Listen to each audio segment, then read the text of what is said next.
ಅಂದರೆ ಏನು ಅಂತ ಹೇಳಿದರೆ, ಕ್ಲೈಮೇಟ್ ಚೇಂಜ್ ಅಂದರೆ ಈಗ ಬ ಹವಾಮಾನ ತುಂಬ ಬದಲಾಗ್ತಾ ಇದೆ. ಬದಲಾವಣೆ ಜಗದ ನಿಯಮ. Change is charm of life ಬೇಕೇ ಬೇಕು. ಆದರೆ ಸಡನ್ನಾಗಿ ಚೇಂಜಸ್ಸು ಸಿಗ್ನಿಫಿಕೆಂಟ್ ಶಿಫ್ಟ್ ಆದಾಗ ಟೆಂಪ್ರೇಚರಲ್ಲಿರ್ಬೋದು, ವೆದರ್ ಪ್ಯಾಟರ್ನ್ಸಲ್ಲಿರ್ಬೋದು, ಮಳೆ ಪ್ರಮಾಣದಲ್ಲಿರ್ಬೋದು ಅಥವಾ ಗಾಳಿಯಲ್ಲಿರ್ಬೋದು. ಹಾಗೆ ಸಡನ್ನಾಗಿ ಚೇಂಜಸ್ ಆದಾಗ ಏನಾಗ್ತದೆ ಅಂತ ಹೇಳಿದರೆ ತುಂಬ ಅಲ್ಲೋಲ ಕಲ್ಲೋಲಗಳಾಗ್ತವೆ.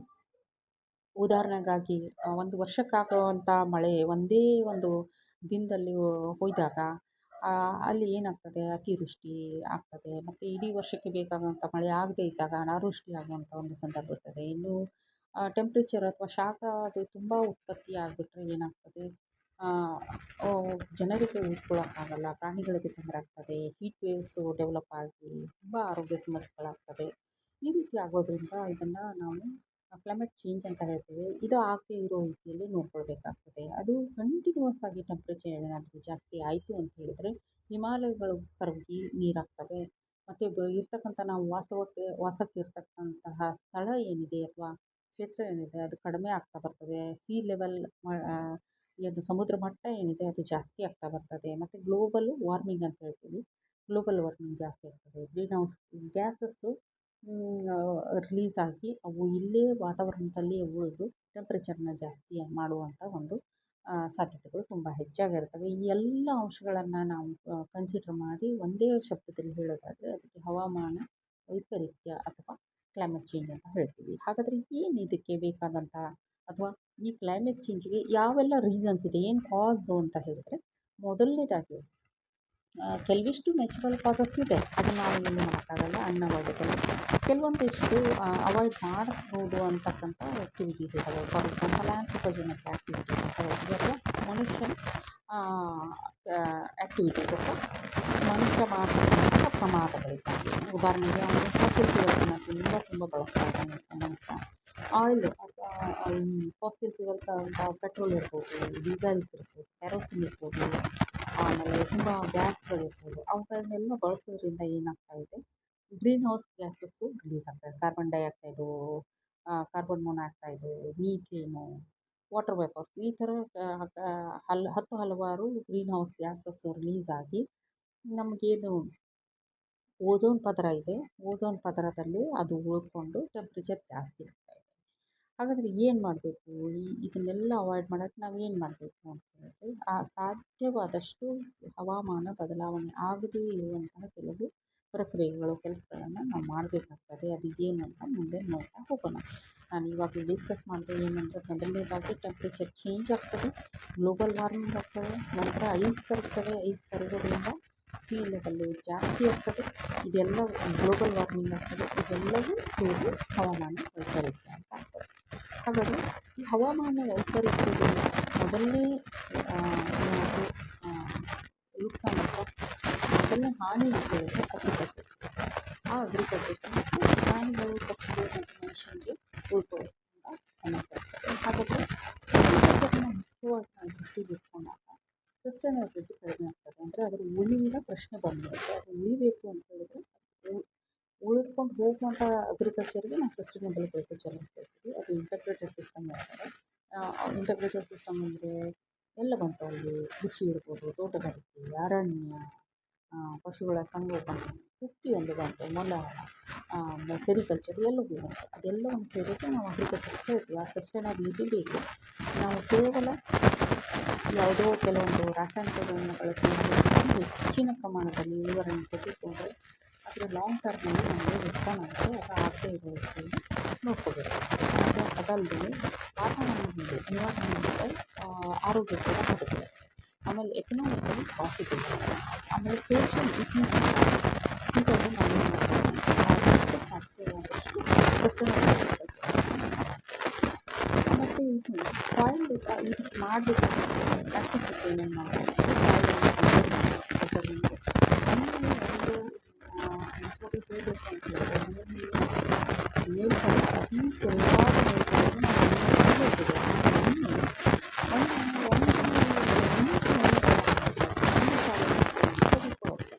ಆ ಒಂದು ಮಣ್ಣನ್ನು ತುಂಬ ಮೇಲ್ಪದರ ತುಂಬ ಸಂಪದ್ಭರಿತವಾಗಿರುತ್ತೆ ಅಥವಾ ಫರ್ಟೈಲ್ ಆಗಿರುತ್ತೆ. ಆ ಮಣ್ಣನ್ನು ಸಾಧ್ಯ ಸಾಧ್ಯವಾದಷ್ಟು ಕನ್ಸರ್ವ್ ಮಾಡಬೇಕು. ಅಂದರೆ ಎರೋಷನ್ ಆಗಿ ಹೊರಕೊಟ್ಬಿಟ್ಟು ಸುಮ್ಮನೆ ಸೇರ್ಕೊಂಡು ಅಂತ ಹೇಳಿದ್ರೆ ಯೂಸ್ ಇಲ್ಲ.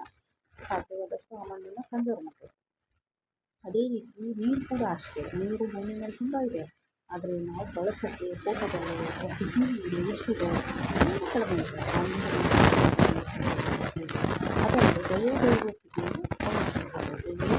ಬಯೋಡೈವರ್ಸಿಟಿ ಭೂಮಿ ಮೇಲೆ ಆಹಾರ ಸರಪಳಿ ತುಂಬ ಆಹಾರ ಸರಪಳಿಗೆ ಏನಿದೆ ಅಂತ ಹೇಳಿದ್ರೆ ಪ್ರತಿಯೊಂದು ಕೋಟಿ ಜೀವಿಗಳು ಭೂಮಿ ಮೇಲಿದ್ದಾವೆ. ಪ್ರತಿ ಜೀವಿಯು ಭೂಮಿ ಮೇಲೆ ಇರಲಿಕ್ಕೆ ಅರ್ಹವಾಗಿದೆ.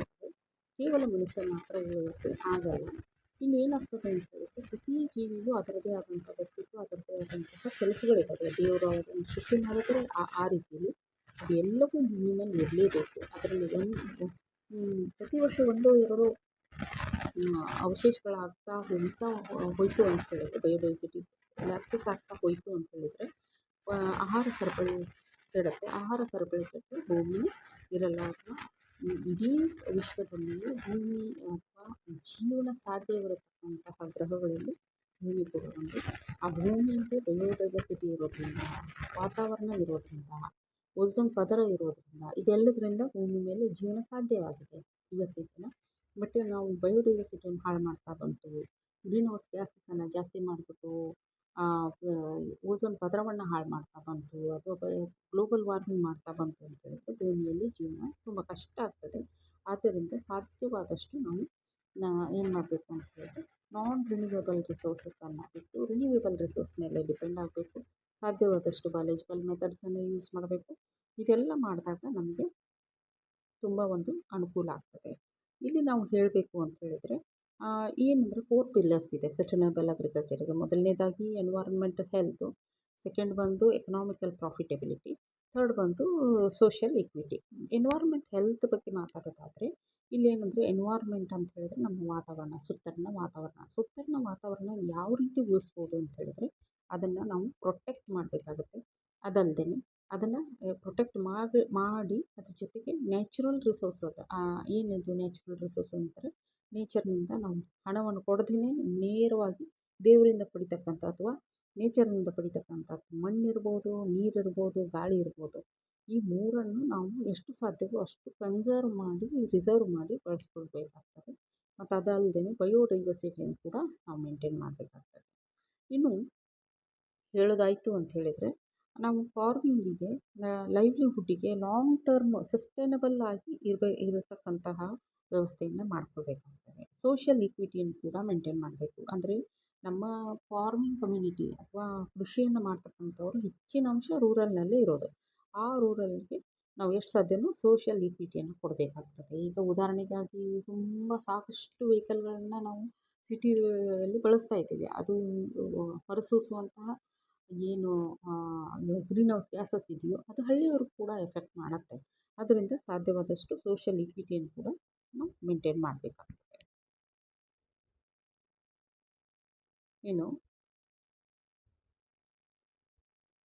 ಇನ್ನು ಕೀ ಫ್ಯಾಕ್ಟರ್ಸ್ ಏನು ಅಂತ ಹೇಳಿದರೆ soil health key factors, sustainable agriculture ಬೇಕಂತ ಕೀ ಫ್ಯಾಕ್ಟರ್ಸು ಸಾಯಿಲ್ ಹೆಲ್ತನ್ನು ಮ್ಯಾನೇಜ್ ಮಾಡೋದು. ಸಾಯಿಲು ಅಂದರೆ ಏನು, ಅದರ ಹೆಲ್ತು ಅಂದರೆ ಏನು ಅಂತ ಹೇಳಿದೆ ನಾನು ಆಲ್ರೆಡಿ. ಇಲ್ಲಿ ಹೆಲ್ತು ಅಂತ ಹೇಳಿದರೆ ಅದಕ್ಕೆ ಫಲವತ್ತತೆಗೆ ಬೇಕಾಗಿರ್ತಕ್ಕಂಥದ್ದು ಏನು ಅಂದರೆ ಏನು ನಮ್ಮ ಸಸಿಗಳಿರ್ತಾವೋ ಅಥವಾ ಗಿಡಗಳಿರ್ತಾವೋ, ಪ್ಲ್ಯಾಂಟ್ಸ್ ಅಂತ ಏನು ಹೇಳ್ತೀವಿ, ಅದರ ಅವಶೇಷಗಳನ್ನು ನಾವು ಆದಷ್ಟು ಸಾಧ್ಯವಾದಷ್ಟು ಸುಡು ಹಾಗಿಲ್ಲ. ಅದನ್ನು ಅಲ್ಲೇ ನಾವು ಮಣ್ಣಲ್ಲೇ ಅದನ್ನು ಹ್ಯೂಮಸ್ ಆಗಿ ಬದಲಾವಣೆ ಆಗ್ತದೆ. ಮಣ್ಣಲ್ಲೇ ಅದನ್ನು ನಾವು ಇನ್ಕಾರ್ಪೊರೇಟ್ ಅಂತ ಹೇಳ್ತೀವಿ, ಅಲ್ಲೇ ಅದನ್ನು ಕಳೀಲಿಕ್ಕೆ ಬಿಡಬೇಕಾಗ್ತದೆ. ಅದಲ್ಲದೆ ಕ್ರಾಪ್ ರೊಟೇಷನ್ ಕೂಡ ಮಾಡಬೇಕಾಗ್ತದೆ. ಆಮೇಲೆ ಟಿಲೇಜನ್ನು ಎಷ್ಟು ಸಾಧ್ಯವೋ ಅಷ್ಟು ಮಣ್ಣನ್ನು ಪದೇ ಉಳುಮೆ ಮಾಡೋದನ್ನು ಸ್ಟಾಪ್ ಮಾಡಬೇಕು. ಇದರಿಂದ ಏನಾಗ್ತದೆ ಅಂತಂದರೆ ನಾವು ಟಿಲೇಜನ್ನು ಎರೋಜನನ್ನು ಕಡಿಮೆ ಮಾಡ್ಬೋದು, ಜೊತೆಗೆ ಫಲವತ್ತತೆಯನ್ನು ಕೂಡ ಉಳಿಸ್ಕೊಳ್ಬೋದು.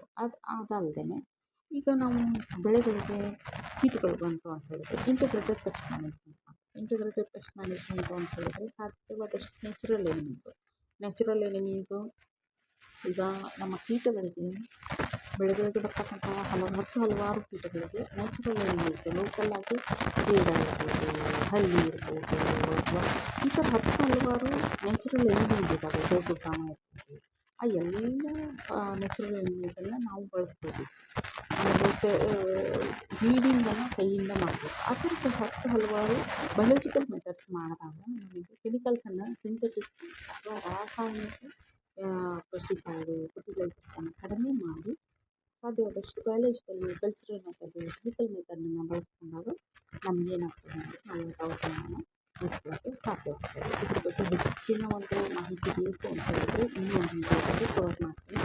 ಇದು ಸ್ವಲ್ಪ ಲೆಂದಿ ಆಗ್ಬೋದು ಅಂತೇಳಿ ನಾನು ಇಷ್ಟಕ್ಕೆ ಹೇಳಿ ಇದನ್ನು ಸ್ಕಿಪ್ ಮಾಡ್ತೀನಿ.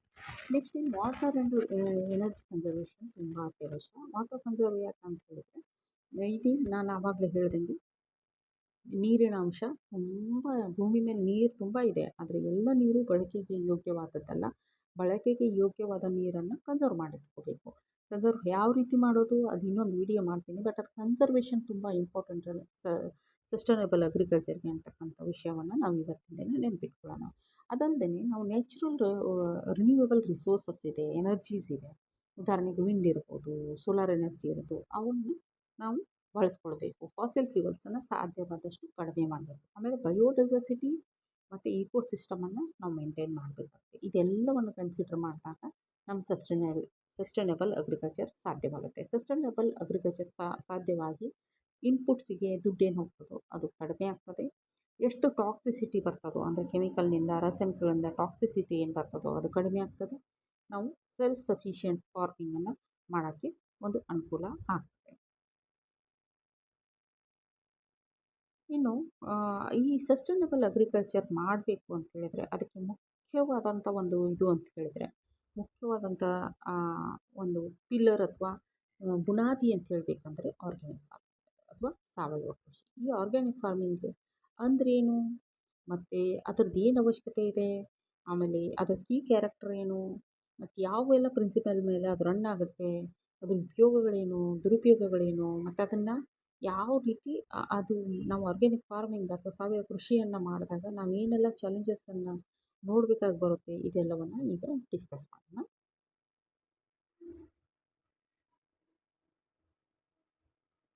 ಆರ್ಗ್ಯಾನಿಕ್ ಫಾರ್ಮಿಂಗ್ ಅಂತ ಹೇಳಿದರೆ ಅವಾಯ್ಡ್ ಮಾಡೋದು, ಏನನ್ನು ಅವಾಯ್ಡ್ ಮಾಡೋದು, ಸಿಂಥೆಟಿಕ್ ಕೆಮಿಕಲ್ಸ್ ಏನಿರ್ತದೋ ಸಿಂಥೆಟಿಕ್ ಕೆಮಿಕಲ್ಸನ್ನು ಅಥವಾ ರಾಸಾಯನಿಕ ಗೊಬ್ಬರಗಳಿರ್ಬೋದು, ರಾಸಾಯನಿಕ ಪೆಸ್ಟಿಸೈಡ್ ಇರ್ಬೋದು ಅಥವಾ ಹಾರ್ಮೋನ್ಸ್ ಇರ್ಬೋದು, ಫೀಡ್ ಎಡಿಟಿವ್ಸ್ ಇರ್ಬೋದು, ಅದನ್ನು ಅವಾಯ್ಡ್ ಮಾಡೋದಕ್ಕೆ ಆರ್ಗ್ಯಾನಿಕ್ ಫಾರ್ಮಿಂಗ್ ಅಂತ ಹೇಳ್ತೀವಿ.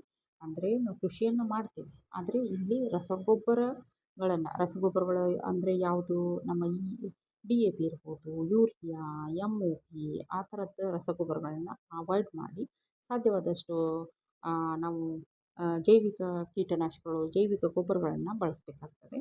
ಆಮೇಲೆ ಅದೇ ರೀತಿ ಪೆಸ್ಟಿಸೈಡಲ್ಲೂ ಅಷ್ಟೇ ತುಂಬ ಇದ್ದಾವೆ, ಹಲವಾರು ಇದ್ದಾವೆ.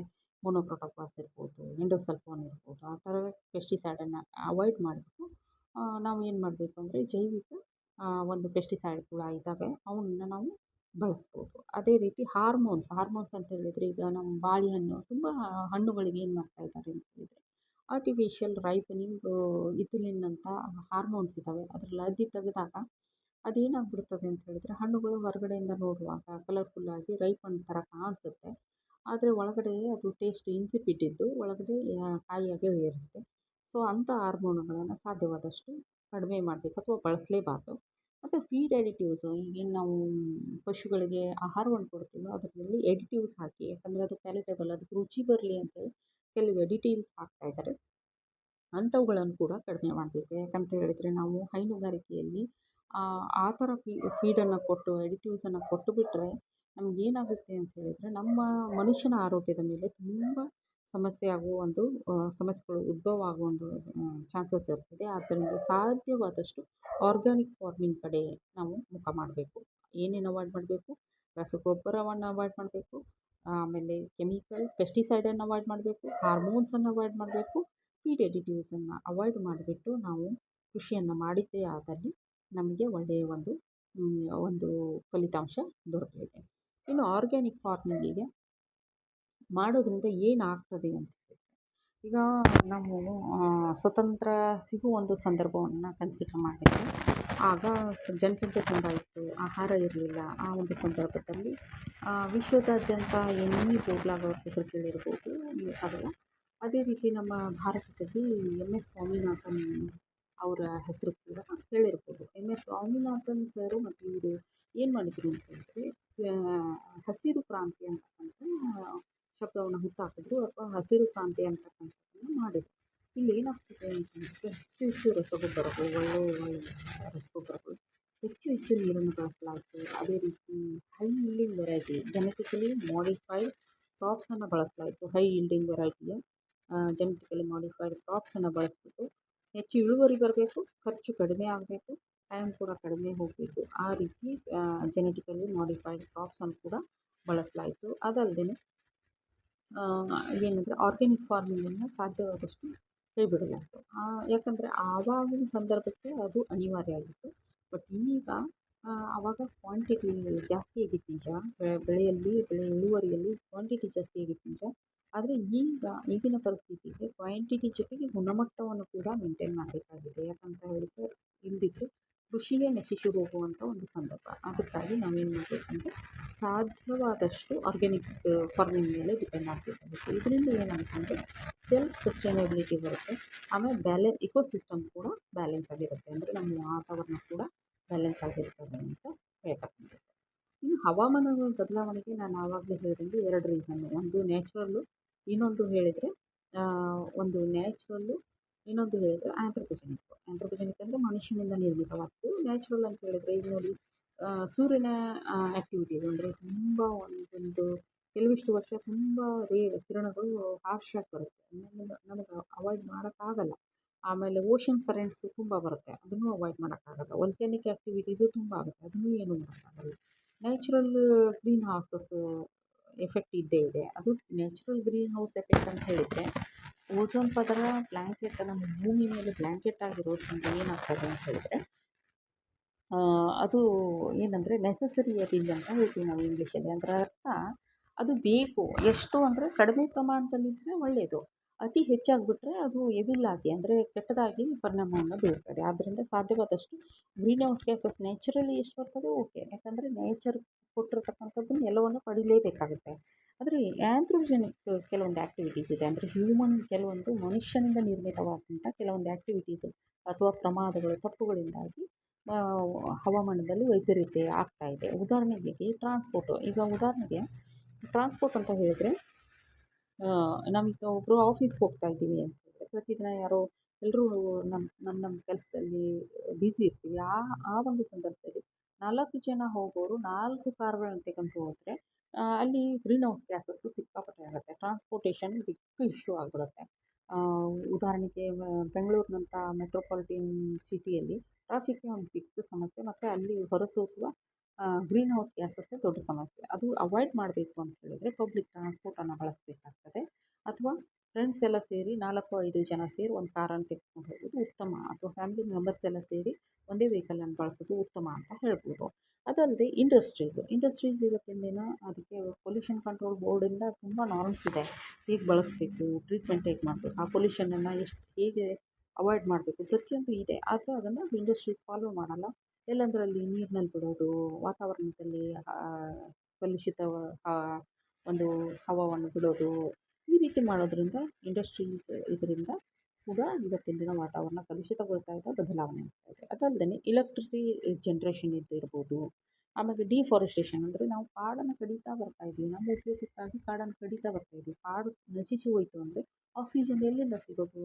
ಇರೋ ಎಲ್ಲ ಕಾಡು ಹೋಯಿತು ಅಂತ ಹೇಳಿದರೆ ಆಕ್ಸಿಜನ್ ಇಲ್ಲ ಅಂದರೆ ಎಲ್ಲ ಕನ್ವರ್ಟೆಡ್ ಟು ಕಾರ್ಬನ್ ಡೈಆಕ್ಸೈಡು, ಅಂದರೆ ಗ್ರೀನ್ ಹೌಸ್ ಗ್ಯಾಸ್ ತುಂಬ ಆಗಿಬಿಟ್ರೆ ಮತ್ತು ಅದೇ ವಾತಾವರಣ ಬದಲಾವಣೆ ಆಗ್ತದೆ, ಮತ್ತು ಗ್ಲೋಬಲ್ ವಾರ್ಮಿಂಗ್ ಆಗ್ತದೆ, ಮತ್ತು ಭೂಮಿ ತುಂಬ ಹೀಟಾಗಿ ನಾವು ಇಲ್ಲಿ ಜೀವನ ಅಸಾಧ್ಯವಾಗ್ತದೆ. ಆದ್ದರಿಂದ ನಾವು ಡಿಫಾರೆಸ್ಟೇಷನ್ನ ಕಡಿಮೆ ಮಾಡಿಬಿಟ್ಟು ಸಸಿಗಳನ್ನು ಪ್ರತಿ ವರ್ಷ ಇಂತಿಷ್ಟು ಅಂತ ನೆಡ್ತಾ ಬರಬೇಕು.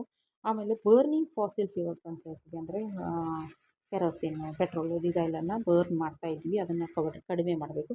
ಅಗ್ರಿಕಲ್ಚರಲ್ಲಿ ಕೂಡ ತುಂಬ ಅಮೋನಿಯಾ ರಿಲೀಸ್ ಆಗ್ತಕ್ಕಂಥ ಬೆಳೆಗಳಿರ್ಬೋದು, ಅಥವಾ ರಾಸಾಯನಿಕಗಳು ಬಳಸಿರ್ತಕ್ಕಂಥ ಅದನ್ನು ನಾವು ಅವಾಯ್ಡ್ ಮಾಡಿದಲ್ಲಿ ಏನಾಗ್ತದೆ ಅಂತ ಹೇಳಿದರೆ ನಮಗೆ ಒಳ್ಳೆಯ ರೀತಿ ಆರ್ಗ್ಯಾನಿಕ್ ಫಾರ್ಮಿಂಗನ್ನು ಮಾಡ್ಕೋಬೋದು, ಅಥವಾ ಸಸ್ಟೈನೇಬಲ್ ಫಾರ್ಮಿಂಗನ್ನು ಮಾಡ್ಕೊಳ್ಬೋದು, ಮತ್ತು ವಾತಾವರಣವನ್ನು ನಾವು ಉಳಿಸ್ಬೋದು ಅಂತ ಹೇಳ್ತೀನಿ. ಇನ್ನು ನಾನು ಆರ್ಗ್ಯಾನಿಕ್ ಫಾರ್ಮಿಂಗಲ್ಲಿ ಪಿಲ್ಲರ್ಸ್ ಎಲ್ಲ ಹೇಳ್ತಾ ಬರಬೇಕಂತ ಹೇಳಿದೆ. Vermi compost. ಮೊದಲನೇದಾಗಿ ವರ್ಮಿ ಕಾಂಪೋಸ್ಟ್ ಅಂತ ಹೇಳಿದರೆ ಎರೆಹುಳ ಗೊಬ್ಬರವನ್ನು ತಯಾರಿಕೆ, ಡಿಪಿ ಮ್ಯಾನ್ಯೂರ್ ತಯಾರಿಕೆ, ಮತ್ತು ಇದು ಕ್ರಾಪ್ ರೊಟೇಷನ್ ಮಾಡ್ತಕ್ಕಂಥದ್ದು ಇರ್ಬೋದು. ಮೆನ್ಯೂರ್ ಸಪ್ಲೈ ಅಂದರೆ ಏನು ಪ್ರಾಣಿಗಳಿಂದ ಪ್ರಾಣಿಗಳು ಸಸಿಗಳ ಅವಶೇಷದಿಂದ ಗೊಬ್ಬರಗಳನ್ನು ತಯಾರು ಮಾಡ್ತಕ್ಕಂಥದ್ದು ಇರ್ಬೋದು. ಬಯೋ ಫರ್ಟಿಲೈಸರು, ಬಯೋ ಪೆಸ್ಟಿಸೈಡನ್ನು ಬಳಸ್ತಕ್ಕಂಥದ್ದು ಇರ್ಬೋದು.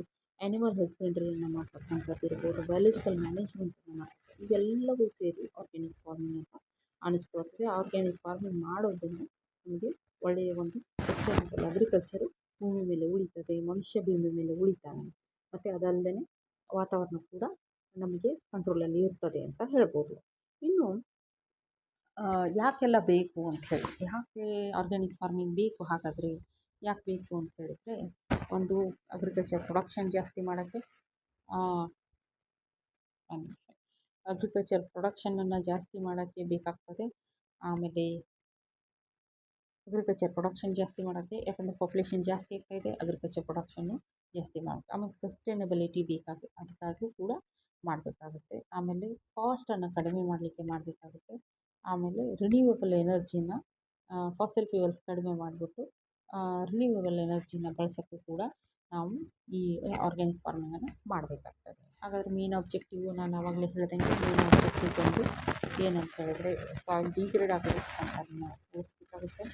ಆಮೇಲೆ ಇನ್ಪುಟ್ ಕಾಸ್ಟ್ ಏನಿದೆ, ಕಾಸ್ಟ್ ಆಫ್ ಕಲ್ಟಿವೇಷನ್ ಅಂತ ಹೇಳ್ತೀವಿ, ಒಂದು ಬೆಳೆಯನ್ನು ಬೆಳಿಬೇಕಾದ್ರೆ ಒಂದಿಷ್ಟು ಅಂತ ವೆಚ್ಚ ತಗೋಬೇಕು. ಆ ವೆಚ್ಚ ಜಾಸ್ತಿ ಆಗದೇ ಇರೋ ರೀತಿಯಲ್ಲಿ ನೋಡ್ಕೋಬೇಕು. ಆಮೇಲೆ ಎನ್ವೈರ್ಮೆಂಟಲ್ಲಿ ಪೊಲ್ಯೂಷನ್ ಆಗಬೇಕು. ಪೊಲ್ಯೂಷನಲ್ಲಿ ಮುಂದಿರಬೇಕು, ನೀರಿನ ಮಲಿನತೆ, ವಾತಾವರಣದ ಮಲಿನತೆ, ಗಾಳಿಯ ಮಲಿನತೆ, ಶಬ್ದ ಮಾಲಿನ್ಯ, ಈ ಥರ ಹಲವಾರು ಮಲಿನತೆ ಇದೆ. ಆ ಎಲ್ಲವನ್ನು ಸೇರಿ ಎನ್ವೈರ್ಮೆಂಟಲ್ ಪೊಲ್ಯೂಷನ್ ಅಥವಾ ವಾತಾವರಣ ಮಲಿನತೆ ಅಂತ ಹೇಳ್ತೀವಿ, ಅದು ಸಾಧ್ಯವಾದಷ್ಟು ಕಡಿಮೆ ಆಗಬೇಕು. ಆಮೇಲೆ ಹೆಲ್ತ್ ಪ್ರಾಬ್ಲಮ್ಸ್, ಇವತ್ತಿನ ದಿನ ನಾವು ನೋಡ್ಬೋದು, ಭೂಪಾಲ್ ಪ್ರಗತಿಯಿಂದ ಇರ್ಬೋದು, ಕಾಸರಗೋಡು ಪ್ರಗತಿ ಇರ್ಬೋದು, ಅಲ್ಲಿ ಏನಾಗ್ತಾ ಇದೆ ಅಂದರೆ ಮನುಷ್ಯನ ಮೇಲೆ ಮತ್ತು ಮಣ್ಣಿನ ಮೇಲೆ ಸಾಕಷ್ಟು ರಾಸಾಯನಿಕಗಳ ಕೆಟ್ಟ ಪರಿಣಾಮ ಆಗ್ತಾ ಇದೆ. ಇವತ್ತಿನ ದಿನ ಕ್ಯಾನ್ಸರ್ ನೋಡ್ಬೋದು, ಮಿನಮಟ ಅಂತ ಡಿಸೀಸಸ್ ನೋಡ್ಬೋದು. ಆ ಎಲ್ಲ ಡಿಸೀಸಸ್ ಬರಬಾರ್ದು ಅಂತ ಹೇಳಿದ್ರೆ ಸಾಧ್ಯವಾದಷ್ಟು ನಾವು ಆರ್ಗ್ಯಾನಿಕ್ ಫಾರ್ಮಿಂಗ್ನ ಮೊರೆ ಹೋಗಬೇಕಾಗ್ತದೆ. ಅದಲ್ಲದೆ ಭೂಮಿ ಮೇಲೆ ನೀರು ಸೇಫ್ ಮತ್ತು ಕ್ಲೀನ್. ಮೊದಲು ನಾವು ಚಿಕ್ಕದಿರುವಾಗೆಲ್ಲ ವಾಟರ್ ಬಾಟಲ್ಸ್ಗಳೇ ಇರ್ತಿರಲಿಲ್ಲ, ಡಿಸ್ಟಿಲ್ ವಾಟರ್ ಅಥವಾ ಆರ್ ಒ ವಾಟರ್ಗಳು ಇರ್ತಿರಲಿಲ್ಲ. ನಮಗೆ ಕೆರೆ ಕಟ್ಟೆಗಳಲ್ಲೆಲ್ಲ ನೀರು ಕುಡಿಬೋದಾಗಿತ್ತು. ಬಟ್ ಈಗ ಹಾಗೆಲ್ಲ ಕುಡಿಯೋಕ್ಕಾಗಲ್ಲ, ಯಾಕಂದರೆ ಅವೆಲ್ಲ ಕ್ಲೀನ್ ಆಗಿರಲ್ಲ, ಸೇಫ್ ಆಗಿರಲ್ಲ. ಅದರಿಂದ ಮುಂದಿನ ಜನರೇಷನ್, ಮುಂದಿನ ಪೀಳಿಗೆಗೆ, ಭವಿಷ್ಯದ ಪೀಳಿಗೆಗೆ ನಾವೇನು ಬಿಟ್ಟು ಹೋಗಬೇಕು ಅಂತ ಹೇಳಿದರೆ, ನಾವು ಎಲ್ಲವನ್ನು ಹಾಳು ಮಾಡಿಬಿಟ್ಟು ತುಂಬ ಕಷ್ಟ ಆಗ್ತದೆ. ಯಾಕಂದರೆ ನಮ್ಮ ಪೂರ್ವಜರು ನಮಗೆ ಕೊಡಬೇಕಾದ್ರೆ ಭೂಮಿ ಕೂಡ ತುಂಬ ಸ್ವಚ್ಛವಾದದ್ದಿತ್ತು, ಗಾಳಿ ಕೂಡ ಸ್ವಚ್ಛವಾದದ್ದು, ನೀರು ಕೂಡ ಸ್ವಚ್ಛವಾದದ್ದು. ಇವತ್ತಿನ ದಿನ ನಾವು ಎಲ್ಲವನ್ನು ಹಾಳು ಮಾಡಿದ್ದೇವೆ. ಇದನ್ನು ನಾವು ಯಾಕಕ್ಕೆ ಜಾಸ್ತಿ ಮಾಡ್ತೇವೆ? ಮುಂದಿನ ಪೀಳಿಗೆ ಹೀಗಾಗಿದ್ದರೆ ನಾವು ಕೊಟ್ಟೋಗೋದು ಏನು? ಮತ್ತು ಮುಂದಿನ ಪೀಳಿಗೆಯು ಇರೋಕ್ಕೆ ಪಾಸಿಬಲ್ ಆಗೋಲ್ಲ. ಅದರಿಂದ ನಾವು ಎಷ್ಟು ಸಾಧ್ಯವೋ ಅಷ್ಟು ಆರ್ಗ್ಯಾನಿಕ್ ಫಾರ್ಮಿಂಗ್ ಮಾಡಿಕೊಂಡು ಡಿಸೀಸನ್ನು ಕಂಟ್ರೋಲ್ ಮಾಡಬೇಕು, ರಿಸೋರ್ಸನ್ನು ಎಫೆಕ್ಟಿವ್ ಆಗಿ ಯೂಸ್ ಮಾಡಬೇಕು, ಒಳ್ಳೆಯ ಒಂದು ವಾತಾವರಣವನ್ನು ಇಲ್ಲಿ ಮನುಷ್ಯ ಇರಲು ಯೋಗ್ಯವಾದ ವಾತಾವರಣವನ್ನು ಭೂಮಿ ಮೇಲೆ ಸೃಷ್ಟಿಸಬೇಕಾಗ್ತದೆ. ಇನ್ನು ಅದರ ಉಪಯೋಗಗಳು ಅಂತ ಹೇಳಿದರೆ ತುಂಬ ಇದ್ದಾವೆ. ಮೊದಲನೇದಾಗಿ ಎನ್ವೈರ್ಮೆಂಟಲ್ ಉಪಯೋಗಗಳನ್ನು ನೋಡ್ತಾ ಬರೋಣ. ಏನಾಗುತ್ತೆ, ಸಾಯಿಲ್ ಎರೋಷನ್ ನಿಂತ್ಕೊಳ್ಳುತ್ತೆ, ಗ್ರೀನ್ ಹೌಸ್ ಗ್ಯಾಸಸ್ ನಿಂತ್ಕೊಳ್ಳುತ್ತೆ, ಬಯೋಡೈವರ್ಸಿಟಿ ಇನ್ಕ್ರೀಸ್ ಆಗುತ್ತೆ, ಪೊಲ್ಯೂಷನ್ಸು ಕಡಿಮೆ ಆಗುತ್ತೆ, ವಾಟರ್ ಪೊಲ್ಯೂಷನ್, ಏರ್ ಪೊಲ್ಯೂಷನ್ನು, ಆ ಥರದ ಪೊಲ್ಯೂಷನ್ಸು ಕಡಿಮೆ ಆಗುತ್ತೆ. ಇದೆಲ್ಲ ಎನ್ವೈರ್ಮೆಂಟಲ್ ಬೆನಿಫಿಟ್ಸು. ಆಮೇಲೆ ಹಾರ್ಮ್ಫುಲ್ ಕೆಮಿಕಲ್ಸ್ ಫ್ರೀ ಏನಂತಂದರೆ ನಮ್ಮ ಪ್ರಾಡಕ್ಟ್ಸ್ಗಳು ಸಿಗ್ತವೆ. ಆಹಾರ ಹಾರ್ಮ್ಫುಲ್ ಕೆಮಿಕಲ್ಸ್ ಫ್ರೀ ಆಗಿರುತ್ತೆ. ರಿಚ್ ಇನ್ ನ್ಯೂಟ್ರಿಯೆಂಟ್ನಿಂದ ರಿಚ್ ಆಗಿರುತ್ತೆ, ಆಕ್ಸಿಡೆಂಟ್ಸಿಂದ ರಿಚ್ ಆಗಿರುತ್ತೆ. ಆಮೇಲೆ ರಿಸ್ಕ್ ಆಫ್ ಸರ್ಟನ್ ಡಿಸೀಸಸ್, ಕ್ಯಾನ್ಸರ್ನಂಥ ಡಿಸೀಸು, ಮಿನಮಟ, ಆ ಥರದ ಡಿಸೀಸಸ್ಸು ರಿಸ್ಕು ಕಡಿಮೆ ಆಗ್ತದೆ ಆರ್ಗ್ಯಾನಿಕ್ ಫಾರ್ಮಿಂಗ್. ಇನ್ನು ಎಕನಾಮಿಕ್ ಬೆನಿಫಿಟ್ ಅಂತ ಹೇಳಿದರೆ, ಈಗ ನಮ್ಮ ರೈತರು ಇರೋದೇ ಹೆಚ್ಚು ಅಂಶ ಲೋಕಲ್ ಆಗಿರ್ತಾರೆ, ಅಂದರೆ ಹಳ್ಳಿಗಳಲ್ಲಿರ್ತಾರೆ. ಅವರಿಗೆ ಬೆನಿಫಿಟ್ ಆಗ್ತದೆ ನಾವು ಆರ್ಗ್ಯಾನಿಕ್ ಫಾರ್ಮಿಂಗನ್ನು ಬಳಸಿದಾಗ. ಯಾಕಂದರೆ ಮಾಡರ್ನ ಮೊರೆ ಹೋಗಿ ಸಿಟಿಗಳಲ್ಲಿ ಮಾಡ್ತಕ್ಕಂಥ ಏನು ಫಾರ್ಮಿಂಗ್ ಇದೆಯೋ ಅದು ಸ್ವಲ್ಪ ಹೆಚ್ಚು ಕಮ್ಮಿ ಕೆಮಿಕಲ್ ಯುಕ್ತವಾಗಿರುತ್ತೆ. ಲೋಕಲ್ ಫಾರ್ಮರ್ಸ್ಗೆ ಅಷ್ಟು ಎಕ್ಸ್ಪೋಜರ್ ಇರಲ್ಲ. ಸೊ ನಾವು ಈಗ ಆರ್ಗ್ಯಾನಿಕ್ ಫಾರ್ಮಿಂಗಿಗೆ ಹೋದಾಗ ಲೋಕಲ್ ಫಾರ್ಮರ್ಸ್ಗೆ ತುಂಬ ಬೆನಿಫಿಟ್ ಆಗುತ್ತೆ. ಅದಲ್ಲದೆ ಕಾಸ್ಟ್ಲಿ ಇನ್ಪುಟ್ಸ್ ನಾವು ಹೊರ ಹೋಗಲ್ಲ. ನಮ್ಮಲ್ಲಿರ್ತಕ್ಕಂಥ ರಿಸೋರ್ಸ್ಗಳನ್ನೇ ಅಥವಾ ಹೊಲದಲ್ಲಿ ಮನೆಯಲ್ಲಿ ಸಿಗ್ತಕ್ಕಂಥ ರಿಸೋರ್ಸ್ಗಳನ್ನೇ ಬಳಸ್ಕೊಂಡು ನಾವು ಕೃಷಿಯನ್ನು ಆರ್ಗ್ಯಾನಿಕ್ ಕೃಷಿಯನ್ನು ಅಥವಾ ಸಾವಯವ ಕೃಷಿಯನ್ನು ಮಾಡ್ಬೋದಾಗಿದೆ. ಇದಿಷ್ಟು ನಾವೀಗ ಚರ್ಚೆ ಮಾಡಿದ್ವಿ. ಸೊ ಇಲ್ಲಿ ಸಾಧ್ಯವಾದಷ್ಟು ಬಯೋಲಾಜಿಕಲ್ ಆ್ಯಕ್ಟಿವಿಟೀಸನ್ನು ಹೆಚ್ಚು ಹೆಚ್ಚು ಒತ್ತನ್ನು ಕೊಡಬೇಕು ಮತ್ತು ಮೈಕ್ರೋ ಆರ್ಗ್ಯಾನಿಸಮ್ಸನ್ನು ಉಳಿಸ್ಬೇಕು ಅಂತಕ್ಕಂಥ ಮುಖ್ಯ ಉದ್ದೇಶ. ಆರ್ಗ್ಯಾನಿಕ್ ಫಾರ್ಮಿಂಗಲ್ಲಿ ನಾವೆಲ್ಲ ಏನೇನೆಲ್ಲ ಇಂಪ್ರೂವ್ ಮಾಡಬೇಕು ಅಂತ ಹೇಳಿದರೆ ಹೆಲ್ತು, ಅದು ಮಣ್ಣಿಂದ ಇರ್ಬೋದು, ವಾತಾವರಣದಿಂದ ಇರ್ಬೋದು. ಎಕಾಲಜಿಯನ್ನು ಉಳಿಸ್ಬೇಕಾಗ್ತದೆ, ಬಯೋಡೈವರ್ಸಿಟಿಯನ್ನು ಉಳಿಸ್ಬೇಕಾಗ್ತದೆ. ಆಮೇಲೆ ಮಾರುಕಟ್ಟೆ ರೇಟನ್ನು ಕೂಡ ನಾವು ಕನ್ಸಿಡರ್ ಮಾಡಿಕೊಂಡು ಕೃಷಿಯನ್ನು ಮಾಡಬೇಕಾಗ್ತದೆ. ಅದಲ್ಲದೆ ಎಲ್ಲವನ್ನು ಉಳಿಸ್ಕೊಳ್ಳುವಂಥ ಕೇರ್ ಅಂತ ಹೇಳ್ತೀವಿ, ಎಲ್ಲವನ್ನು ಉಳಿಸ್ಕೊಳ್ಳುವಂತಹ ಒಂದು ಒಂದು ಕೇರನ್ನು ಕೂಡ ಇಟ್ಕೊಳ್ಬೇಕಾಗ್ತದೆ. ಸೊ ಹೆಲ್ತು ಅಂತ ಹೇಳಿದರೆ ಮಣ್ಣು, ನೀರು, ಆಮೇಲೆ ವಾತಾವರಣ, ಹಾಗೆ ಮನುಷ್ಯ ಎಲ್ಲವತ್ತು ಹೆಲ್ತ್ ಮೊದಲನೇ ಪ್ರಿನ್ಸಿಪಲ್ಲು. ಸೆಕೆಂಡ್ ಪ್ರಿನ್ಸಿಪಲ್ ಬಂದು ಎಕಾಲಜಿ ಅಂತ ಹೇಳಿದರೆ ಬಯೋಡೈವರ್ಸಿಟಿ ಬಂತು. ಆಮೇಲೆ ನಮಗಿಲ್ಲಿ ಬೇಕಾದಂಥ ಒಳ್ಳೆಯ ವಾತಾವರಣವನ್ನು ಕಲ್ಪಿಸೋದು ಬಂತು. ಮೂರನೇದು ಫೇರ್ನೆಸ್ ಅಂತ ಹೇಳಿದರೆ ಎಲ್ಲರಿಗೂ ಪ್ರತಿಯೊಬ್ಬರೂ ಇಲ್ಲಿ ಸಾಧ್ಯವಾದಷ್ಟು ಒಳ್ಳೆಯ ಮಾರ್ಕೆಟ್ ರೇಟನ್ನು ಪಡಿಬೇಕು, ಎಲ್ಲರೂ ಪಾರ್ಟಿಸಿಪೇಟನ್ನು ಮಾಡಬೇಕು, ಹಾಗೆ ಉಳಿಬೇಕು, ಕೃಷಿ ಉಳಿಬೇಕು ಭೂಮಿ ಮೇಲೆ ಅಂತ. ಮತ್ತು ಎಲ್ಲವನ್ನು ಮಿಕ್ಸ್ ಮಾಡಿದಂಥದ್ದು ಹೇಳಬೇಕಂದ್ರೆ ಕೇರು. ಸಾಧ್ಯವಾದಷ್ಟು ನಾವು ಯಾವ ಡೈನಮಿಕ್ ಸಿಸ್ಟಮನ್ನು ಬಳಸಬೇಕು ಅಂತ ಹೇಳಿದರೆ ಅಗ್ರಿಕಲ್ಚರಲ್ಲಿ ತುಂಬ ಭೂಮಿಯನ್ನು ನಮ್ಮ ತಾಯಿ ಥರ ನಾವು ಕಾಪಾಡಿದಾಗ ಮಾತ್ರ ಕಾಪಾಡೋದು ಅಥವಾ ಕೇರ್ ಮಾಡಿದಾಗ ಮಾತ್ರ ಅಗ್ರಿಕಲ್ಚರ್ ಭೂಮಿ ಮೇಲೆ ಉಳಿತದೆ ಅಂತೇಳಿ. ಸೊ ಇದಿಷ್ಟು ಆರ್ಗ್ಯಾನಿಕ್ ಫಾರ್ಮಿಂಗು ಅಥವಾ ಸಸ್ಟೈನೇಬಲ್ ಕೃಷಿಯನ್ನು ಮಾಡಿದಾಗ ಭೂಮಿ ಮೇಲೆ ಉಳಿತದೆ ಅಂತಕ್ಕಂಥದ್ದು. ಇದು ಇನ್ನು ನಾನು ಆವಾಗಲೇ ಹೇಳಿದೆ, ಭೂಮಿ ಮೇಲೆ ಓಝೋನ್ ಪದರ ಇದೆ ಅಂತ ಹೇಳಿ. ಆ ಓಝೋನ್ ಪದರ ಇರೋದ್ರಿಂದಲೇ ಭೂಮಿ ಮೇಲೆ ಜೀವನ ಸಾಧ್ಯವಾಗಿರ್ತಕ್ಕಂಥದ್ದು. ಅದು ಇಲ್ಲಿದೆ ನೋಡಿ. ಈಗ ಈ ಭೂಮಿಯಿಂದ ಬರ್ತಕ್ಕಂಥ ಏನು ವಾಟರ್ ವೇಪರ್ಸ್ ಇರ್ಬೋದು, ಗ್ರೀನ್ ಹೌಸ್ ಗ್ಯಾಸಸ್ಸು, ಅದೇನಾಗುತ್ತೆ ಅಂದರೆ ಈ ಪದರಲ್ಲಿ ನಿಂತ್ಕೊಂಡು ಹೀಟು ಜಾಸ್ತಿ ಆಗ್ತಾ ಬರುತ್ತೆ. ಹೀಟ್ ಜಾಸ್ತಿ ಆದಾಗ ನಮ್ಮ ಬೆಳೆದು ಹೆಚ್ಚಿನ ಅಂಶ ಬೆಳೆ ಬರುತ್ತೆ. ಆಮೇಲೆ ನಮಗೆ ಒಳ್ಳೆ ಇದಾಗುತ್ತೆ. ಅದು ಅತಿ ಆಗಿಬಿಟ್ರೆ ನಮಗೆ ಸಮಸ್ಯೆ ಆಗುತ್ತೆ. ಅದರಿಂದ ಆಮೇಲೆ ಈ ಓಝೋನ್ ಪದರ ಇರೋದ್ರಿಂದಲೇ ಅಲ್ಟ್ರಾವೈಲೆಟ್ ರೇಸ್ ಸೂರ್ಯನಿಂದ ಬರ್ತಕ್ಕಂಥವು ನಮ್ಮ ಭೂಮಿಯನ್ನು ತಲುಪಲ್ಲ. ಅದು ಒಳ್ಳೆಯದು ನಮಗೆ. ಓಝೋನ್ ಪದರ ಅಥವಾ ಗ್ರೀನ್ ಹೌಸ್ ಎಫೆಕ್ಟು ಒಂದು ರೀತಿಯಲ್ಲಿ ಒಳ್ಳೆಯದು. ಎಲ್ಲಿವರೆಗೂ ಅಂತ ಹೇಳಿದ್ರೆ ಭೂಮಿ ಮೇಲೆ ಈಗೇನು ಟೆಂಪ್ರೇಚರ್ ಇದೆಯೋ, ಈಗೇನು ಸಸ್ಟೈನಬಿಲಿಟಿಗೆ ಬೇಕಾದಂಥ ಟೆಂಪ್ರೇಚರ್ ಇರ್ಬೋದು, ಗ್ಯಾಸ್ಗಳಿರ್ಬೋದು, ಅದು ಎಲ್ಲಿವರೆಗೂ ಇದೆಯೋ ಅಲ್ಲಿವರೆಗೂ ಒಳ್ಳೆಯದು. ಆದರೆ ಅದು ಅತಿ ಆದಾಗ ನಮಗೆ ಭೂಮಿ ಮೇಲೆ ಜೀವನ ಅಸಾಧ್ಯವಾಗ್ತದೆ. ಅದನ್ನು ಕೂಡ ನಾವು ಗಮನದಲ್ಲಿಟ್ಕೋಬೇಕು. ಈಗ ಕೆಲವೊಂದು ಇದರಲ್ಲಿ ಗ್ರೀನ್ ಹೌಸ್ ಗ್ಯಾಸಸ್ಸು ಮತ್ತು ಫ್ರೀಯಾನ್ ಇರ್ಬೋದು, ಆಮೇಲೆ ನಾವು ಬಳಸ್ತಕ್ಕಂಥ ಸೆಂಟು, ಫ್ರಿಜ್ಜು, ರಿಫ್ರಿಜಿರೇಟ್ರು ಇವೆಲ್ಲದರಿಂದ CFC ಅಂತ ಗ್ಯಾಸ್ಗಳು ರಿಲೀಸ್ ಆಗಿಬಿಟ್ಟು ಓಝೋನ್ ಪದರ ಹರಿತಾ ಇದೆ.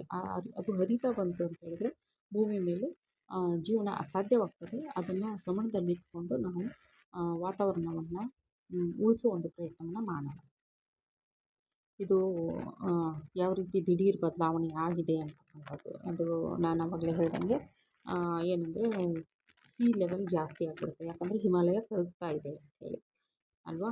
ಓಕೆ, ಈಗ ನೆಕ್ಸ್ಟು ಹವಾಮಾನ ಬದಲಾವಣೆಯಿಂದ ಏನೇನಾಗ್ತಾ ಇದೆ, ಹೀಟ್ ಸ್ಟ್ರೆಸ್ ಆಗ್ತಾ ಇದೆ. ಆಮೇಲೆ ಇದು ಏನಂದರೆ ಹಲವಾರು ಡಿಸೀಸಸ್ ಬರ್ತಾ ಇದ್ದಾವೆ.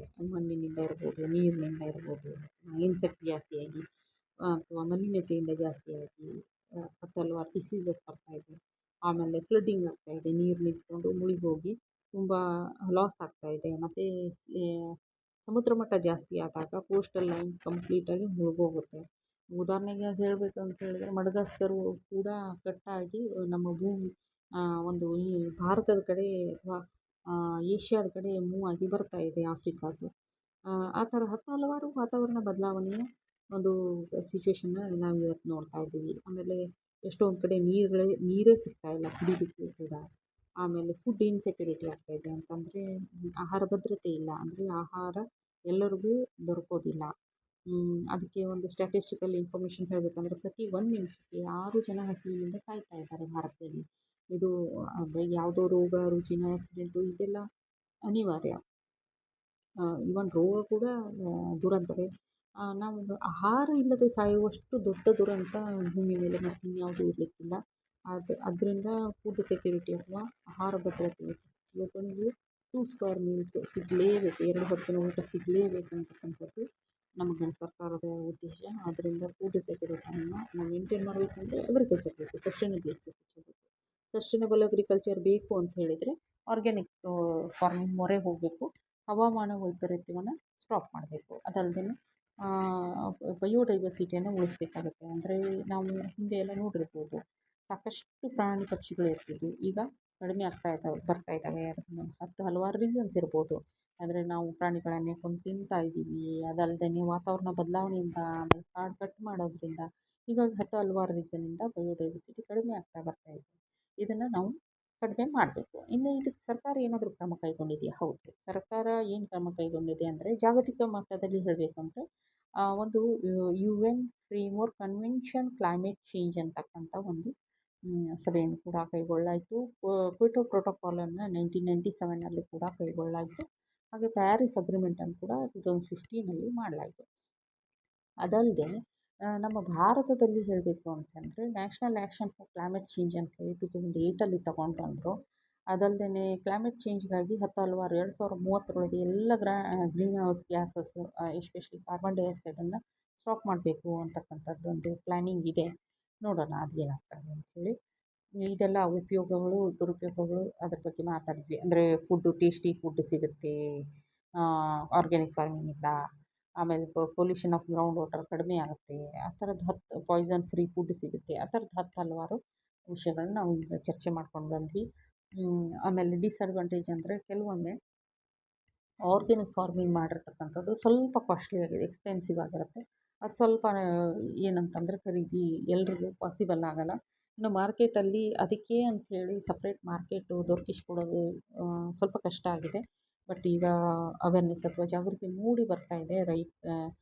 ರೈತರು ಅಥವಾ ಆರೋಗ್ಯ ದೃಷ್ಟಿ ಇರತಕ್ಕಂತಹ ಜನ ಅದನ್ನು ಖರೀದಿ ಮಾಡ್ತಾ ಇದ್ದಾರೆ. ಆಮೇಲೆ ಸರ್ಟಿಫಿಕೇಷನ್ ತುಂಬ ಇಂಪಾರ್ಟೆಂಟ್. ಸರ್ಟಿಫಿಕೇಷನ್ಗೆ ವ್ಯವಸ್ಥೆ ಕೂಡ ಮಾಡಬೇಕಾಗಿದೆ. ಇದೆಲ್ಲ ಸ್ವಲ್ಪ ಏನು ಅಂತಂದರೆ ಚಾಲೆಂಜಸ್ಸು. ಮತ್ತು ಕೆಲವೊಮ್ಮೆ ಅದರದ್ದು ಟ್ರೈನಿಂಗು ನಾಲೆಜ್ ಇರೋಲ್ಲ, ಮಾರ್ಕೆಟ್ ಆ್ಯಕ್ಸಸ್ ಇರೋಲ್ಲ, ಸರ್ಟಿಫಿಕೇಟ್ ಕಾಸ್ಟ್ ಕೂಡ ಹತ್ತತ್ತೆ. ಅದೆಲ್ಲ ಆಗಿ ಸ್ವಲ್ಪ ಏನಂದರೆ ಆರ್ಗ್ಯಾನಿಕ್ ಫಾರ್ಮಿಂಗ್ ಕಡೆ ಒಲವು ತೋರಿಸೋದು ಜನ ಕಡಿಮೆ ಆಗ್ತಾರೆ. ಇನ್ನು ಸರ್ಟಿಫಿಕೇಷನಲ್ಲಿ 2 ಪ್ರಾಸೆಸ್ಸು. ಒಂದು PGS ಅಂಥೇಳಿ, ಅಂದರೆ ಪಾರ್ಟಿಸಿಪೇಟ್ರಿ ಗ್ಯಾರಂಟಿ ಸಿಸ್ಟಮ್ ಅಂಥೇಳಿ. ಇನ್ನೊಂದು NPOP, national programme for organic production ಅಂಥೇಳಿ. ಅವು 2 ಸರ್ಟಿಫಿಕೇಷನ್ ಪ್ರಾಸೆಸ್ಸು ಅವೇರ್ನೆಸ್ ಕಡಿಮೆ ಇದೆ. ಅದು ಜನರಲ್ಲಿ ಜಾಗೃತಿ ಕಡಿಮೆ ಇರೋದ್ರಿಂದ ಆ ಸರ್ಟಿಫಿಕೇಷನ್ನ ಮಾಡಿಸ್ತಾ ಇಲ್ಲ. ಸರ್ಟಿಫಿಕೇಷನ್ ಮಾಡಿಸಿದ್ರೆ ಅದಕ್ಕೆ ಒಳ್ಳೆಯ ಮಾರ್ಕೆಟು ಜಾಗತಿಕ ಮಟ್ಟದಲ್ಲಿ ಇರ್ಬೋದು ಅಥವಾ ಭಾರತದಲ್ಲಿ ಇರ್ಬೋದು ಒಳ್ಳೆಯ ರೇಟ್ ಸಿಗ್ತದೆ. ಒಳ್ಳೆಯ ಗುಣಮಟ್ಟದ ಲೋಗೋ ಜೊತೆಗೆ ಮಾರ್ಕೆಟನ್ನು ಮಾಡ್ಬೋದಾಗಿದೆ. ಯಾರೆಲ್ಲ ರೈತರು ಇಷ್ಟಪಟ್ಟಲ್ಲಿ ಕಮೆಂಟನ್ನು ಹಾಕಿದ್ರೆ PGS ಈ ಸರ್ಟಿಫಿಕೇಷನ್ ಪ್ರಾಸೆಸ್ ಮೇಲೂ ಕೂಡ ಒಂದು ವಿಡಿಯೋನ ಮಾಡ್ತೇನೆ. ಅದಲ್ಲದೆ ಈಗ ಸರ್ಕಾರ ಇನ್ನೂ ಹಲವಾರು ಯೋಜನೆಗಳು ತಂದಿದೆ. ಉದಾಹರಣೆಗೆ PKVY ಅಂತಕ್ಕಂಥ ಯೋಜನೆ ತಂದಿದೆ. ಪರಂಪರಾಗತ ಕೃಷಿ ವಿಕಾಸ ಯೋಜನೆ ಅಂತಕ್ಕಂಥದ್ದು. ಆಮೇಲೆ RKVY ತಂದಿದೆ, ಕೃಷಿ ವಿಕಾಸ ಯೋಜನೆ ಅಂತಕ್ಕಂಥದ್ದು. ಆಮೇಲೆ ಇನ್ನು RKVY ಅಂದರೆ ರಾಷ್ಟ್ರೀಯ ಕೃಷಿ ವಿಕಾಸ ಯೋಜನೆ ಅಂತಕ್ಕಂಥದ್ದು. ಆಮೇಲೆ ಕಳೆದ ವರ್ಷ 2025ರಲ್ಲಿ NMNF ಅಂತಕ್ಕಂಥದ್ದು. NMNF ಅಂತ ಹೇಳಿದರೆ national mission on natural farming ಅಂತಕ್ಕಂಥ ಯೋಜನೆಯನ್ನು ಕೂಡ ತಂದಿದೆ. ಅದ್ರ ಬಗ್ಗೆ ಬೇಕು ಅಂತ ಹೇಳಿದರೆ ಇನ್ನೊಂದು ವಿಡಿಯೋ ಮಾಡೋಣ. ತುಂಬ ಚೆನ್ನಾಗಿದೆ. ಅದನ್ನು ಬಳಸ್ಕೊಂಡು ರೈತರು ಅದರ ಸದುಪಯೋಗವನ್ನು ಪಡಿಸ್ಕೊಂಡಾಗ ನಾವು ಆರ್ಗ್ಯಾನಿಕ್ ಫಾರ್ಮಿಂಗ್ ಕಡೆ ಮುಖ ಮಾಡ್ಬೋದು. ಅದಲ್ಲದೆ ODOP ಅಂತೇಳಿ, ಒನ್ ಡಿಸ್ಟ್ರಿಕ್ಟ್ ಒನ್ ಪ್ರಾಡಕ್ಟ್ ಅಂತೇಳಿ, ಅದು ಕೂಡ ತುಂಬ ಚೆನ್ನಾಗಿದೆ. NMOP ಅಂತ ಆಗ್ತಂಥದ್ದು, national mission on oil seed and oil palm ಮೇಲೆ, ಅದು ತುಂಬ ಚೆನ್ನಾಗಿದೆ. ಆಮೇಲೆ ZPNF ಅಂದರೆ ಜೀರೋ ಬಜೆಟ್ ನ್ಯಾಚುರಲ್ ಫಾರ್ಮಿಂಗ್ ಅಂತ ಕೂಡ ಬಂದಿದೆ. ಅದನ್ನು ಕೂಡ ನಾವು ಬಳಸ್ಬೋದಾಗಿದೆ. ಅದಲ್ಲದೆ ಒಟ್ಟಾರೆಯಾಗಿ ಹೇಳೋದಾದರೆ ಆರ್ಗ್ಯಾನಿಕ್ ಫಾರ್ಮಿಂಗೇ ನಮಗೆ ಫ್ಯೂಚರ್ಗೆ ಬೇಕಾದಂತಹ ಒಳ್ಳೆಯ ಕೃಷಿ. ಅದಕ್ಕೆ ಏನು ಸಾಧ್ಯವೋ ಅದನ್ನೆಲ್ಲ ಮಾಡೋಣ. ಮಾಡಿ ಎಷ್ಟು ಸಾಧ್ಯವೋ ಅಷ್ಟು ಹವಾಮಾನ ವೈಪರೀತ್ಯವನ್ನು ತಡೆಯೋಣ. ಅದಲ್ಲದೆ ಇಲ್ಲಿ ಭೂಮಿ ಮೇಲೆ ಜೀವನವನ್ನು ಉಳಿಸೋಣ, ಅಗ್ರಿಕಲ್ಚರ್ನ ಉಳಿಸೋಣ ಅಂತ ಹೇಳ್ತಾ ಇದ್ದೀನಿ.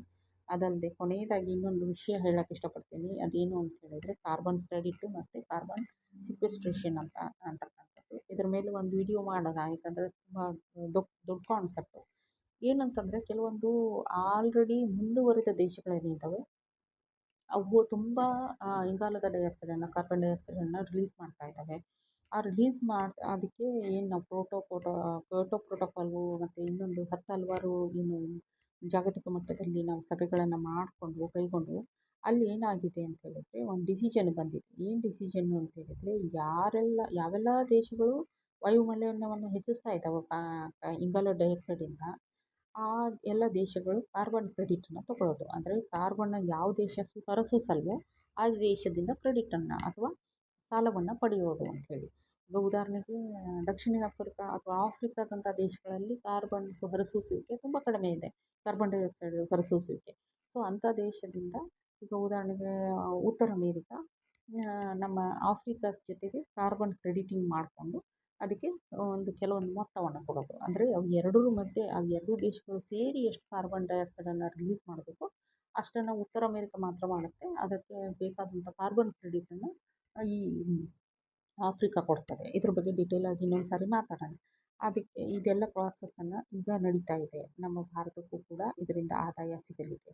ಅಂದರೆ ನಾವು ನ್ಯಾಚುರಲ್ ಆಗಿ ಮಾಡ್ತಾ ಇರ್ತಕ್ಕಂಥ ಕೃಷಿಗೇ ನಾವು ಇಂಗಾಲದ ಕಾರ್ಬನ್ ಕ್ರೆಡಿಟನ್ನು ಕೊಡೋದಾಗಲಿ ಮತ್ತು ಅಲ್ಲದೇ ಕಾರ್ಬನ್ ಸೀಕ್ವೆಸ್ಟ್ರಿಂಗ್ ಆಗಲಿ ಇದೆಲ್ಲ ಮಾಡುವ ಒಂದು ಲೆಕ್ಕಾಚಾರ ನಡೆದಿದೆ. ಅದು ಕೂಡ ಒಳ್ಳೆಯ ವಿಷಯವೇ. ಇನ್ನು Sikkim world's first organic state. ಇಡೀ ಜಗತ್ತಿಗೆ ಆರ್ಗ್ಯಾನಿಕ್ ಸ್ಟೇಟ್ ಆಗಿ ಹೊರಹೊಮ್ಮಿದ್ದು ಸಿಕ್ಕಿಂ.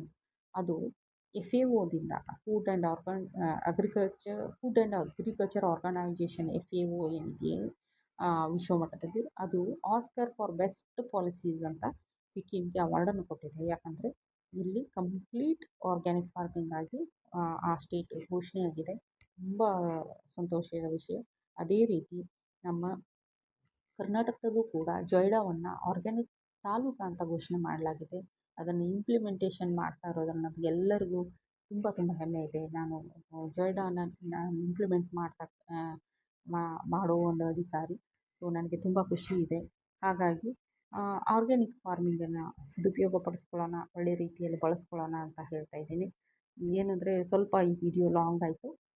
ದಯವಿಟ್ಟು ಎಲ್ಲರೂ ಸಹಕರಿಸಬೇಕು ಅಂತ ಕೇಳ್ಕೊಳ್ತಾ ಇದ್ದೀನಿ. ತುಂಬ ಧನ್ಯವಾದಗಳು. ಅದೇ ರೀತಿ ತಾವು ಇನ್ನೂ ಹೆಚ್ಚಿನ ವಿಷಯಗಳು ಬೇಕು ಅಂತ ಹೇಳಿದರೆ ನಮಗೆ ಕಮೆಂಟನ್ನು ಹಾಕಿದ್ರೆ ಆ ವಿಷಯಗಳ ಕುರಿತಾಗಿ ಚರ್ಚೆಯನ್ನು ಮಾಡಲಾಗ್ತದೆ. ತುಂಬ ಧನ್ಯವಾದಗಳು. Thank you. ಸರ್ವೇ ಜನ ಸುಖಿನೋ ಭವಂತು.